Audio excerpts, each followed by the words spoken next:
Muito bem, fala pessoal, sejam todos bem-vindos. Vamos começar agora mais um bate-papo de position, o primeiro bate-papo de position do mês de maio. Hoje é dia 3 de maio de 2020 e vamos então nesse vídeo aqui tentar enxergar e entender os movimentos da última semana e tentar aí olhar as oportunidades que o mercado tem apontado para nós para a próxima semana. Para você que está chegando aqui agora, meu nome é Luiz Fernando e toda semana eu trago esse tipo de conteúdo aqui para vocês. Bom, como vocês viram aí na descrição do vídeo, eu vou colocar para vocês, além dos destaques da semana, eu quero trazer um assunto diferente nessa semana. Eu quero trazer para vocês uma questão falando aí da... Ah, a Jujuba tá por aqui, deixa eu tirar ela daqui. Dá um oi pro pessoal aí. Deixa eu colocar ela pro chão. Então, vamos lá. Essa semana vamos falar aí sobre também o que acontece com empresas que têm um caixa líquido muito forte, então empresas aí que têm mais dinheiro aplicado do que dívidas. Será que essas empresas são mais resilientes de uma crise como nós vivemos atualmente? Será que essas empresas conseguem segurar mais nas cotações dos preços do que aquelas empresas mais endividadas? Eu também vou trazer essa análise aqui para vocês no vídeo de hoje. Então, para organizar um pouco mais a coisa aí, primeiro eu vou falar para vocês aí dos índices, então vamos dar uma olhada no Ibovespa e alguns índices do mercado americano. Depois eu trago para vocês aqui as operações que eu tenho abertas no mercado.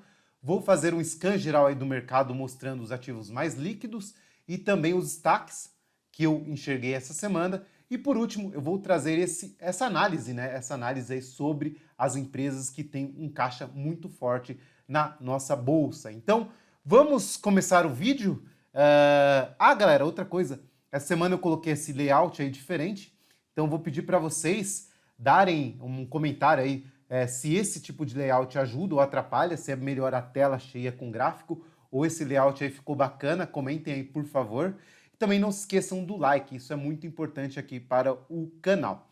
Então vamos lá, tá na tela aí para vocês o Ibovespa.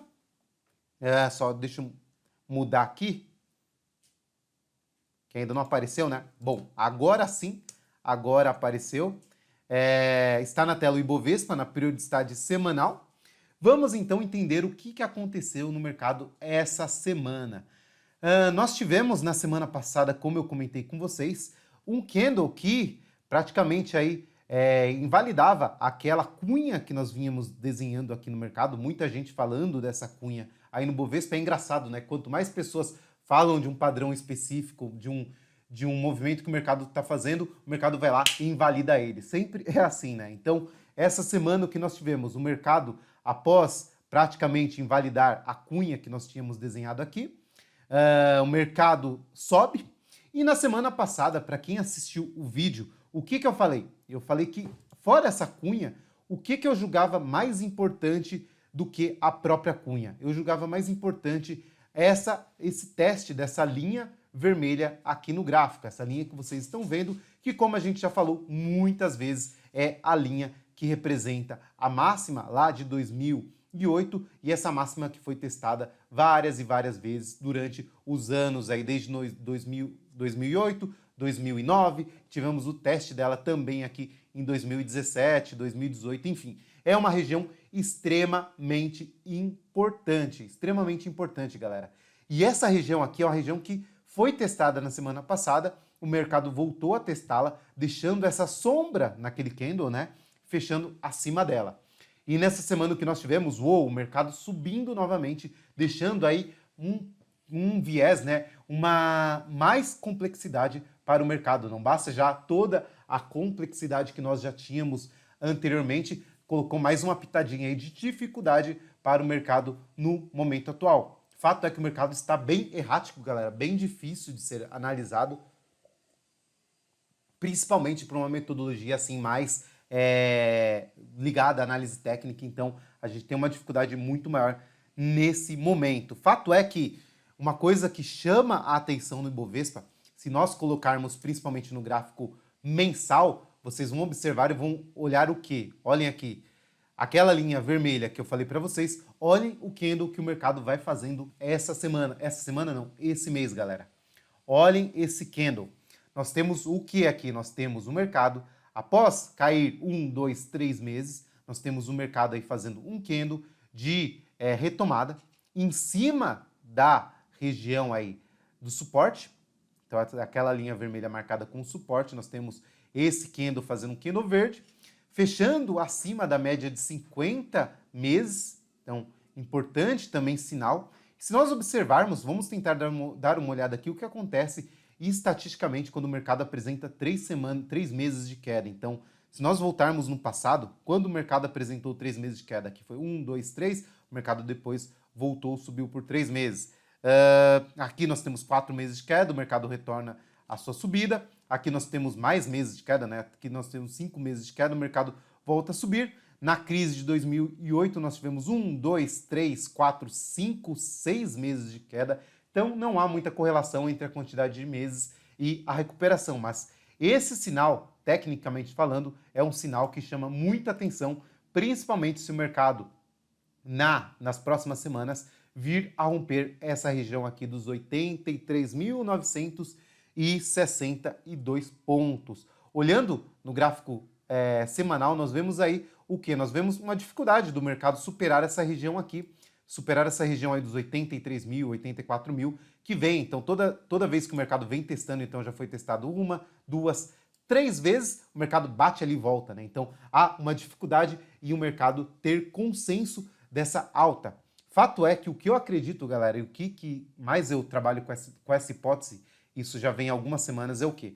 Caso o mercado venha a conseguir fechar com um candle forte, e um candle forte a gente falaria de um desenho mais ou menos como esse daqui, fechando acima dessa região, limpando então toda essa região de resistência, teríamos aí muita força para o mercado subir. E porém, se a gente trabalhar aqui com o mercado de baixa, só seria um mercado mais forte, eu vejo só vendedores voltando com mais ímpeto para o mercado, caso essa mínima que seja perdida, que é o dos 72 mil pontos, que é o candle aí que se segurou na média ali dos 73 mil, que é, de novo, aquela marca muito forte que temos. Então, vamos aguardar o contexto, basicamente, do nosso mercado, ainda um contexto vendedor. Temos as duas médias apontadas para baixo já. Então, temos o mercado aqui já com a média de 10 períodos no semanal já se aproximando. Então, isso significa que tivemos uma correção no tempo, né? Então, o mercado caiu. Em vez do mercado voltar com força, como seria um movimento assim, o mercado vai corrigindo aí no tempo, dando espaço aí para as médias se aproximarem do preço. Olhando no gráfico diário, temos alguma coisa? No gráfico diário, ó, temos aqui no gráfico diário um sinal importante que foi deixado aí na sexta-feira. Então, o mercado rompeu a essa região aqui toda, ó, e faz aí um rompimento falso. Ou então o mercado vai, rompe e no outro dia já invalida aquele movimento. Isso em cima, bem próximo aí da média de 50 períodos, o que seria um setupzinho de venda bem clássico aqui, se o mercado na semana que vem, na segunda-feira, conseguir superar a mínima aí dos 80 mil pontos. Esse é o cenário do Ibovespa, um cenário bem errático, então vale aí a gente ficar atento ao rompimento da máxima desse mês, como eu disse, ou o mercado perder aí essa mínima aqui nos 72 mil pontos. Parece simples, né, de falar, mas nós temos aí um range de cerca aí de quantos por cento? Nós temos aí 12% de variação entre a máxima e a mínima. Então, um cenário bem difícil no mercado aí, muito volátil ainda como o nosso. Se nós observarmos aqui o small, nós temos aqui as small caps performando aí também com um desenho parecido com Ibovespa. O mercado sente também essa região que passa a média de 10 períodos e também sem muita força para poder ter uma recuperação mais forte. E o que eu digo como recuperação mais forte nessas semanas aí que a gente está conversando, eu sempre uso como exemplo o Nasdaq. Então, olhem a diferença aí de uma recuperação forte, né? Uma recuperação em que o mercado fala, não, a gente não aceita aquele nível de preço, o mercado volta com muita força, né? Olhem a diferença do Nasdaq para o Small ou para o Ibovespa, né? Então, aqui, nitidamente, nós temos uma força muito maior no mercado americano. Então, porém, aqui nós temos aqui talvez a marcação de um topinho aqui, né, que seria um topo abaixo do topo anterior, o que demonstraria aí uma fraqueza do mercado superar a máxima lá do topo histórico. Dentro do S&P, nós temos o mercado aí um pouco mais fraco, né? Notem que o mercado subiu 2 semanas corretivas, testando a média de 50 semanas. Então, o mercado aqui embolado entre a tendência de curto prazo e a tendência de longo prazo. Se nós olharmos aqui o S&P em dólares, né, que é através aí do IVVB11, a gente pode ver muito claramente isso, já rompeu o topo histórico há 2 semanas. Essa semana faz um candle de dúvida, porém aqui seria interpretado aqui como uma barra ignorada, né? Então temos o que? Temos essa barra de descanso após 1, 2, 3, 4, 5 semanas de alta, uma alta aí que a Jujuba está derrubando tudo aqui no quarto. Então, vamos lá, nós temos aqui uma alta de cerca de 42%, e essa semana nós temos aí uma barra bem curtinha, hein? O que traria mais compras para esse ETF aqui seria o rompimento dos R$ 77. Teria muito mais força aí para novas altas dentro desse ETF que praticamente aí replica o dólar e também aí o movimento do S&P. Olhando o Dow Jones, nós temos provavelmente um cenário bem parecido com o S&P, então está aí um cenário bem próximo, né? Também o mercado embolado entre a média de 50 períodos e a de 10 períodos. Aqui o mercado aí testando a tendência de curto e também a tendência de longo prazo. No VIX, nós tivemos essa semana aí uma volatilidade um pouco maior, o mercado consegue aí, chegou até a cair mais, mas subiu, então aí o mercado ainda bem volátil, como eu disse para vocês. E vamos falar aqui por último do dólar. Então, galera, no dólar nós tivemos o que essa semana? Nós tivemos um candle que é um sidebar. Então, nós tivemos um candle, uma barra menor dentro de uma barra maior. Isso demonstra redução da volatilidade do dólar. O dólar que chegou a bater na semana passada cerca de R$ 5,74.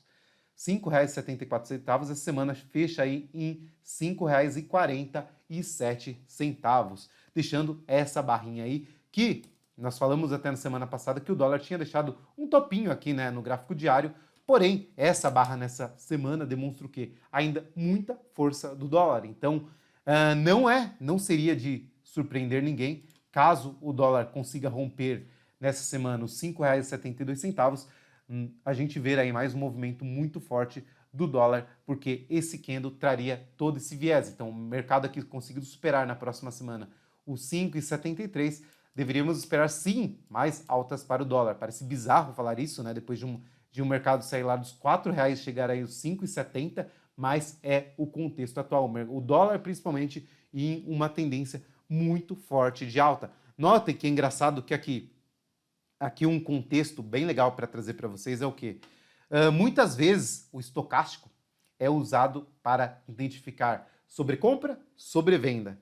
Porém, nós temos o quê? Nós temos muitas vezes quando o mercado está numa tendência muito forte de alta, o estocástico permanece nos níveis mais altos de sobrecompra. Então notem aqui que desde lá de fevereiro nós temos o estocástico aqui nos 92. Então nós temos aqui o estocástico mostrando aí uma tendência muito forte do dólar. Vamos ver quando isso aconteceu anteriormente. Nós tivemos aqui esse período todo, anotem que o estocástico aqui deu o sinal lá de sobrecompra, só que foi nesse ponto onde o dólar marcava 3,38, ele permaneceu ainda na região de sobrecompra por mais algum tempo, onde o dólar foi atingir aí na máxima cerca de R$ 3,93, saindo aí quase R$ 1 de alta nesse movimento. Então temos esse contexto que vai sendo desenhado agora no dólar. Então o dólar, sim, ainda continua muito forte.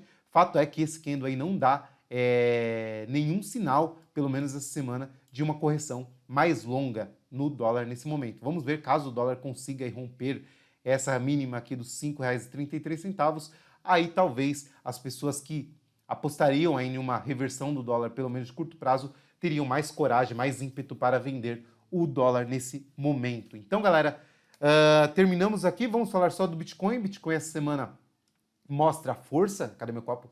Mostra força, né? Bitcoin, depois de subir 1, 2, 3, 4 semanas aqui, alguns candles meio funhé, né? Essas 2 últimas semanas demonstra muita força. Volta lá a buscar os $9.000, deixando espaço aí para atingir a região lá dos $10.000. Então o Bitcoin é brigando para voltar à tendência de alta no longo prazo. Então temos aí um movimento bem forte do Bitcoin que praticamente aí reverte toda a queda que esse ativo teve. Lá, quando foi em fevereiro, o ativo chegou a cair a cerca de 58% e agora retorna ao movimento que já tinha quase lá naquele período. Então, terminamos aqui, galera, a análise aí dos índices. Demos uma olhada no dólar, Bitcoin, mercado americano. Vamos então agora falar, eu vou trazer para vocês as operações que eu tenho ainda abertas no mercado. Continuo aqui com Júlio Simões. Júlio Simões que demonstra muita força também, né? Essa semana volta a testar aqui a média de 50 períodos. Vamos ver como esse ativo se comporta na próxima semana. Login, mais um ativo que eu tenho aqui em carteira. Esse já demonstra uma fraqueza um pouco maior, fazendo aí um desenho como uma flâmula, né? Então aqui uma correção aqui triangular dentro desse ativo. Depois dessa baita queda, esse ativo vai afunilando. Então vamos ver aí na próxima semana qual vai ser o cenário a ser tomado nesse ativo. Temos aqui Magazine Luiza, que das posições que eu tenho comprado é uma das mais fortes. Essa semana supera a máxima, deixando aí um candlezinho de dúvida. Fato é que abre caminho lá para a Magazine Luiza voltar a testar os R$ 57,00. E por último, a última operação que eu comprei foi a SLCE. Então temos aqui a SLC3. Como eu falei para vocês na semana que passou, foi uma compra, o mercado até evoluiu, testando essa região aqui de topo. Volta a testar essa semana, deixa um candlezinho aí, até um candle de reversão em cima desse topo aqui. Podemos talvez esperar na semana passada uma venda mais forte desse ativo. Seria esse cenário ser desenhado pelo candle deixado na última semana. Porém, está mais ou menos aí no ponto de compra que eu fiz na última semana, na penúltima semana. Segue o baile aqui, segue esse trade em aberto. Fato é que eu vejo, era esperado, né, como eu falei para vocês, esse ponto ser uma resistência importante. O fato é que eu vejo o mercado ainda com forças aqui, talvez para romper, e se romper essa região, ir buscar lá a máxima nos R$ 32,00. Na venda, o único ativo que eu continuo vendido é Banrisul. Banrisul que fez 2 semanas de queda, essa semana deixa um candle de dúvida aqui. Notem que também temos aquele cenário que eu falei para vocês aí no login. Então temos um afunilamento aqui dos preços também em Banrisul. Esse cenário ganharia força caso o mercado consiga romper essa região aqui para baixo ou para cima. Mas provavelmente para baixo, né, devido ao todo o contexto atual. Então, JBS foi um ativo que foi estopado, como eu falei para vocês. JBS foi uma venda que não rolou, né, galera? Foi uma venda que não evoluiu. Mercado muito forte, mesmo o mercado caindo durante 2 semanas lá no começo da crise, o mercado logo se recuperou. Essa semana que passou, o meu stop estava ajustado aqui, na máxima desse candle, foi estopado, operação fechada. Olhem como foi um stop assertivo, o mercado quase se encaminhando aí para o stop cheio, se eu não tivesse feito o stop antecipado dentro desse ativo. Bom, agora eu quero falar para vocês dos destaques. Vamos falar então aí dos ativos que eu noto como mais fortes no mercado nesse momento e também os mais fracos. Muitos ativos essa semana com muita força, ativos que eu falei nas 2 últimas semanas para vocês, mostrando muita força essa semana no mercado. Eu vou começar falando aqui para vocês de VEG. VEG essa semana também chegou a renovar suas máximas, porém o mercado voltou, né, no final da semana aí, deixando um candlezinho aí com uma sombra superior muito forte. Porém, VEG não foi um destaque.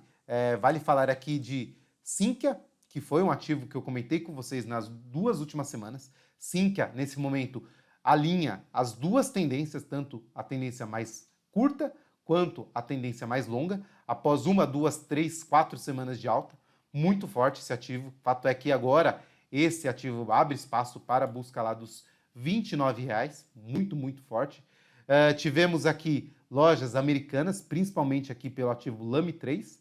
Notem, também muito forte esse ativo, renovando as suas máximas, fazendo aqui praticamente uma correção aí em V. Tivemos também a Via Varejo, galera. Via Varejo que o mercado caiu muito forte, o mercado foi buscar esse fundo lá na região dos R$ 4,00 e aqui o mercado fez uma recuperação muito expressiva. Olhem isso, depois do mercado bater aqui, todo mundo que acabou operando esse suporte aqui se deu muito bem. Suporte que era um suporte relevante, né? Tocado para 1, 2, 3, 4 vezes. Então aqui é uma região muito importante. Olha que o mercado faz uma alta de 1, 2, 3, 4 semanas. essa alta de cerca de quantos por cento? Vamos olhar aqui.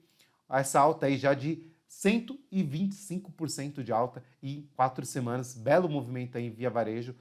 Ativo que volta para cima das duas médias. Então temos aí um realinhamento novamente. Esse ativo muito volátil, né? Então temos aqui quedas de cerca de 36%. Depois o mercado se recupera, sobe 27%. Depois aqui mais uma alta de 27%. Muito volátil esse ativo. Talvez um dos ativos mais voláteis aí no mercado nesse momento. Tivemos também a Betou que eu falei para vocês na semana passada e continua sendo um dos ativos que mais me chama a atenção. Eu falei com vocês que nesse momento a Betou testa o seu topo histórico, que é essa linha vermelha marcada aí. Essa semana volta a testar essa região e começa a criar um cenário muito positivo, galera. Aqui, caso na próxima semana esse ativo consolide por mais uma semana aqui, abriria muito espaço para uma possível compra nesse rompimento aqui. Eu vejo esse rompimento como um rompimento muito relevante dentro desse ativo. O que eu vou pedir agora é torcer, né? Torcer muito aí para que na semana que vem esse ativo não rompa e fica aí mais uma semana aí consolidando para sim viabilizar uma compra dentro de Betou. Suzano que essa semana não fez nada demais, né? Então consolida aqui deixando um candle de dúvida. E acho que foram esses ativos, esses são os destaques que eu coloquei. Ah, tem mais um que também me chama muita atenção, que é a Localweb. Localweb eu também falei com vocês algumas vezes já dela. Localweb foi um ativo que abriu capital aqui em fevereiro. Nós temos aqui um ativo com poucos meses de negociação, porém nós temos um ativo aí muito forte. Essa empresa que chegou a cair aí cerca de 54% no auge da crise, se recupera e agora sobe aí desde lá do fundo até aqui 131%. É uma empresa aí ligada ao setor que vem performando muito bem, pelo menos nos Estados Unidos, que é o setor de tecnologia. Ficaria também muito atento a esse rompimento aqui em Localweb nos R$ 25,70. Fato é que esse rompimento traria um cenário muito comprador para esse ativo. Temos aqui essa consolidação aquizinha, mas não seria aqui, ao meu ponto de ver, o momento ideal para uma compra. Também, ao mesmo caso aqui que eu vejo em Betou, aqui esperaria talvez mais uma semana de correção para uma compra mais tranquila dentro desse ativo, mas chama muita atenção Localweb, chama bastante atenção Localweb e Betou. São esses dois ativos os que mais se destacam nesse momento. Na ponta da venda, galera, eu já comentei com vocês algumas vezes e vale reforçar, volatilidade ainda muito alta, eu não vejo um ponto seguro para vendas nesse momento, mas como ativos fracos no mercado nesse momento, nós temos aqui a IRB, nós temos a Gol. Olhem aqui em Gol, seria até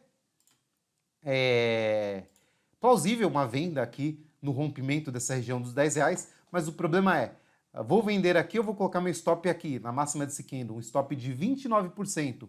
Teria que, para pelo menos equalizar o meu risco, teria que esperar uma queda de 29%, teria que esperar Gol lá nos R$7 para que esse movimento fosse lucrativo, né? Então, eu não vejo nesse momento vendas como um cenário mais tranquilo. Temos, porém, a Azul muito fraca. Nós temos também a CVC, fraca também. E temos aí a Smiles. Smiles, galera, que era um dos ativos mais queridinhos aí do pessoal que analisa fundamentos e tudo mais. E olhem lá, desde 2017, nós temos esse ativo aí caindo nada mais, nada menos que 82% nesse período. Então, o ativo aí quase virando pó, né, na carteira de quem segurou esse ativo por todo esse período. Vamos então falar, antes de trazer o assunto que eu comentei com vocês lá no começo do vídeo, fazer uma análise rápida aqui sobre os ativos mais líquidos aí do mercado. Começar falando aí de Petrobras. Petrobras vem demonstrando aí força, o mercado essa semana sobe novamente. Temos em Petrobras aqui o mercado já acima da média de 10 períodos, tentando romper essa região, que é todo esse gap aqui. Então notem que nós temos esse gap marcado aqui. O mercado chegou a testar essa região de gap, caiu novamente, agora testa novamente. Então, caso o mercado consiga aqui superar essa região, daria toda a pinta aí para fechar esse gap aberto. Temos aqui Banco Bradesco. Já o mercado bancário aqui mostra fraqueza, né? Mostra muita fraqueza. Nós tivemos aqui um topinho marcado aqui nesse setor, que nós falamos já há algumas semanas. Tivemos aqui uma semana de queda, o mercado voltou a tentar subir a semana, demonstrando fraqueza. Esse cenário também deve ser visto aqui em Itaú. Nós temos aqui uma região muito relevante aqui dentro desse ativo, que pode ser marcado aqui como essa regiãozinha aqui. Então, toda essa região aqui que eu vou marcar para vocês é uma região de extrema relevância. Então, a região aqui de suporte que foi tocada 1, 2, foi testada aqui 3, 4 vezes. Então, caso o mercado venha a superar essa mínima aqui, nós deveríamos esperar aí mais quedas dentro desse ativo. Aí seria um cenário muito, muito, muito pessimista aí para a nossa bolsa. Por quê? Porque o setor financeiro detém boa parte aí do Ibovespa, né? Então, é um setor que concentra aí boa parte da participação do Ibovespa. Então, se esse setor vir a cair, nós teríamos aí uma queda muito forte também no Ibovespa. Vamos falar aqui de Ambev, que também demonstra bastante fraqueza, galera. Notem como Ambev também foi um ativo que eu falei com vocês há algumas semanas, que simplesmente perdeu esse fundo aqui. E aí, nós olhando para trás, nós temos esse fundo que também foi perdido. Simetricamente falando, nós teríamos aí outro fundo em Ambev só nos R$ 9,57. Parece que não, né? Mas para quem tinha Ambev lá em 2018 até aqui, esse ativo já perdeu de valor aí cerca de 51%. Então vai aí desenhando uma simetria muito feia. Eu já falei para vocês como essa simetria aí se parece com a simetria de Cielo, que foi esse movimento de alta.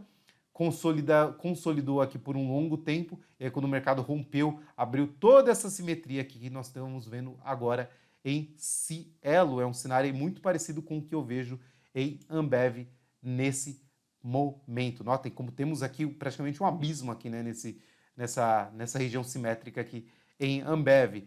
Vamos falar aqui de Vale. Vale também demonstrando muita força, galera. Nós tínhamos aqui esse cenário de Vale, um retângulo, né, que foi aqui violado. Mas notem como Vale aqui novamente volta a testar aqui a média de 50 períodos.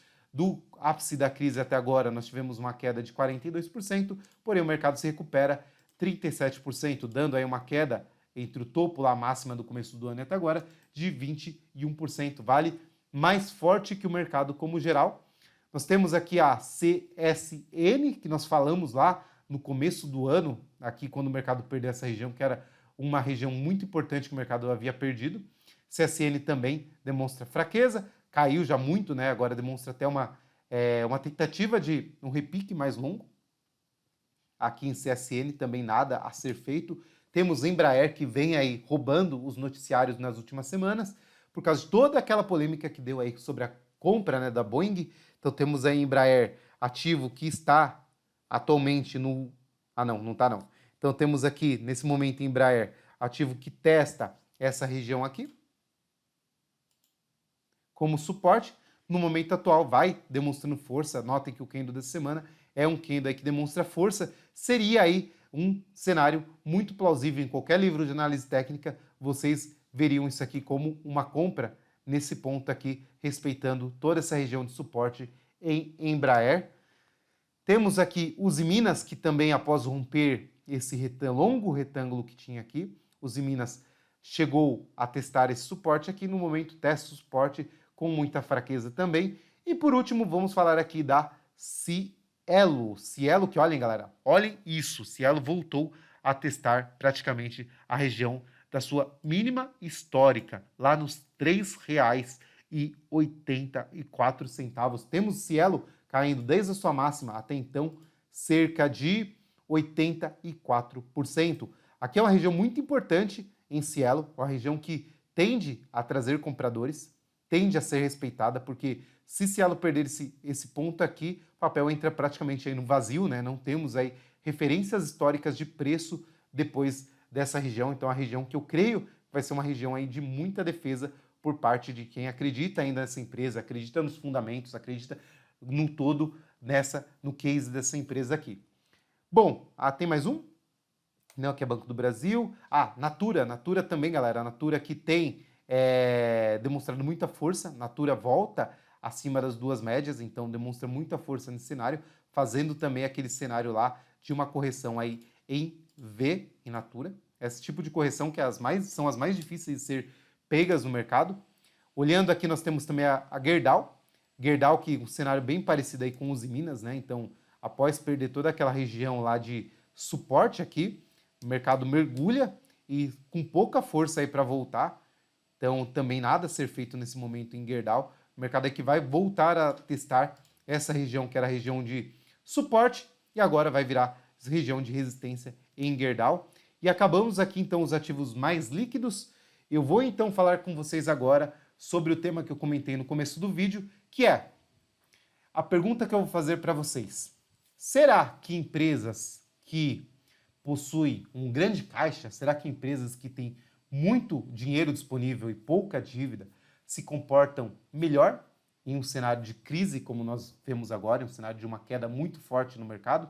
Será que essas empresas têm uma resiliência maior do que a grande maioria para enfrentar esse momento ou não? E vamos responder isso através do rastreador de fundamentos. Eu falei com vocês na semana passada sobre ele. Então aqui eu vou abrir para vocês. Eu separei aqui já os ativos com uma liquidez maior de R$500 mil, liquidez de movimentação. E também separei aqui esse indicador que vocês podem acionar clicando aqui e selecionando aqui dívida líquida. Então aqui nós temos o valor da dívida líquida dos ativos no último TRI. Então o que isso aqui quer dizer? Quer dizer que essas empresas com uma dívida líquida negativa possuem mais caixa do que dívidas. E aí o que eu quero fazer com vocês é o que, galera? Olhar se essas empresas que estão aqui apresentaram uma queda menor do que o Ibovespa no período. Então vamos olhar aqui o Ibovespa. Então, se nós pegarmos aqui o Ibovespa vamos pegar aqui desde o começo do ano, que nós temos aqui, o Ibovespa aí caiu cerca de quantos por cento até aqui? Então, nós temos uma queda aí do Ibovespa de cerca de 31%. Deixa eu só dar um zoom aqui para ficar mais fácil. Aí, ficou melhor agora. Então, nós temos aqui, desde lá do começo do ano, o senhor Ibovespa caindo quantos por cento? O Ibovespa aí com uma queda de 30%. Então, vamos olhar esses ativos aqui que, teoricamente, têm uma resiliência maior, um caixa muito forte para aguentar períodos de crise, aguentar mercados como nós estamos vendo agora. Teoricamente, esses ativos teriam que ser mais resilientes do que a média do mercado. Então, a média do mercado é o Ibovespa, esses ativos são o que nós vamos ver agora. Essa premissa é uma premissa muito usada por quem analisa fundamentos, gosta de comprar empresas com grandes resiliências e tudo mais. Então vamos olhar aí como essas empresas se comportaram até aqui na crise. Então, primeiro ativo é a Ambev, que nós já falamos agora há pouquinho, mas vamos olhar então a Ambev. Ambev, desde lá do começo do ano, Ambev está com a queda aí acumulada de 40%. Então, a Ambev está mais fraca que o mercado. Então, nesse ponto aqui, o caixa de Ambev não serviu para muita coisa. Vamos olhar aqui o próximo, que é a BBSE Seguridades. Então, nós temos aqui, desde lá do topo do começo do ano, que está em janeiro, a gente pega aqui o comecinho do ano, até aqui, BBSE, nós temos aí um movimento de 22%. Então, nesse caso aqui, essa empresa apresentou uma resiliência maior do que a média do mercado. Indo aqui para B3, no caso da B3, nós temos aqui em B3, desde o começo do ano, que está aqui, nós temos uma queda em B3 de 12%, então mais um ativo aí com muita resiliência nesse momento. Indo para o próximo, nós temos Embraer, e aí que Embraer, como já vimos Embraer aí com uma queda muito forte, né? Então temos aqui Embraer, desde lá do começo do ano, Embraer performando negativamente cerca de 54%. Então temos agora o empate, né? Então tivemos aqui dois ativos com mais força e dois ativos com menos força. Indo para... Eu vou até excluir os bancos aqui dessa análise. Vamos aqui para GNDI, que é a Intermédica. Então, pegando aqui a GNDI, nós tivemos uma queda até então de quantos por cento? Nós tivemos uma queda de 19%. Então, temos aí um desempate novamente. Aqui em Magazine Luiza, mais uma empresa aí com com caixa muito forte, né? Então, tivemos aqui em Magazine Luiza, olhando desde o começo do ano, nós tivemos uma queda aí, praticamente um novo queda, né? O ativo está no 0 a 0. EZTEC, então vamos aqui para a EZTEC. A EZTEC, desde lá do começo do ano, nós tivemos aí uma queda de quantos por cento? Desde a abertura do mercado até então, uma queda de 40%. Então temos ainda uma empresa a mais, né, favorecida. E por último, olhando aqui a Smiles, aí nós temos uma queda também muito relevante aqui, Smiles, que provavelmente vai ser maior que o Ibovespa, então queda de 65%. E aqui vamos pegar aqui a Grendene, também outra empresa muito famosa pelo caixa que detém. Então temos aqui em Grendene, desde lá do começo do ano até aqui, temos uma queda em Grendene de 43%. Ou seja, galera, o que nós podemos concluir desse rápido estudo aqui, que nesse momento, empresas que têm um caixa muito grande, empresas que têm um caixa, uma disponibilidade de dinheiro maior, que não possuem dívidas, ou a dívida é muito pequena perto do caixa líquido, do caixa que elas têm, não podemos afirmar que isso seja um grande diferencial para enfrentar grandes crashes como nós vimos nesse mercado. Então, quando o mercado cai muito forte, a empresa possuir dinheiro em caixa não significa que ela vai performar melhor que o mercado no geral. Temos empresas que sim performaram, temos empresas que não performaram. Na média, aí, as empresas que não performaram ganharam, principalmente as 10 primeiras que nós selecionamos aqui. Tivemos mais empresas com mais quedas do que as empresas que conseguiram superar o Ibovespa. E o que quer dizer com isso? Significa que é muito difícil, galera, analisar o mercado utilizando apenas um indicador. Então, muita gente que vai lá, pega o PL, pega o endividamento da empresa, pega um outro indicador, olha e fala, nossa, que maravilha essa empresa, uau, que show, e começa a comprar aquela empresa por longo prazo, acreditando que aquela empresa vai ser o grande diferencial na carteira dessa pessoa. E nós vemos aí que essas premissas adotadas muitas vezes pelo mercado não funcionam. Quer dizer que essas empresas não vão performar no futuro, que essas empresas vão quebrar, que elas vão falir? Não. O caixa simplesmente significa que essa empresa pode ter uma resiliência maior para não quebrar. Mas daí que o mercado não vai precificar uma queda no mercado financeiro, que o mercado não vai precificar uma queda tão forte como nos outros ativos ou até mais, é uma mentira. O mercado olha muito mais como a empresa vai se desempenhar, como a empresa vai se virar daqui para frente do que ela já foi, o que ela acumulou de caixa, o que ela acumulou de histórico. Nesses momentos aí o mercado não dá muita bola. Então nós temos aí uma precificação muito maior do risco para frente, de como a empresa vai se virar daqui para frente, do que simplesmente olhar um indicador e sair comprando aí empresas adoidadas. Então esse é o recado do vídeo de hoje. Espero que vocês tenham gostado. Se gostaram aí, eu peço novamente o like. Não se esqueçam aqui de seguir o canal e também divulgar esse vídeo aí para quem vocês acham que tem interesse. Nos vemos na próxima semana. Um forte abraço para todos vocês e até mais!